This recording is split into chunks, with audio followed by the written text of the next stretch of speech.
Are leggings pants? It's a question that periodically bursts back into the public conversation, but the discussion is about more than spandex. It's emblematic of a much larger debate surrounding women's attire that is tinged with degrees of sexism and generational differences. Leggings were a staple of 80s fashion and later reemerged in the early 2000s with the popularization of athleisure wear. And they're everywhere. Some companies like Lululemon have built their entire brand around the pants.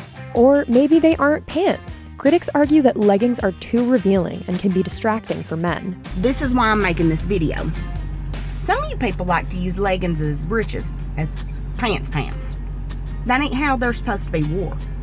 If you can't wear a shirt that covers your tail so I can't tell that you got some Aztec print thongs on, you don't need to be wearing them. Fans of leggings defend their comfort and women's right to wear what they choose, regardless of other people's perception. If you're going by the actual definition of pants, leggings are definitely 100% without a doubt pants. Notre Dame mom Marianne White wrote a letter to the editor of the university's student newspaper imploring female students to stop wearing the garment. She argued that leggings make it, quote, difficult for young guys to ignore them.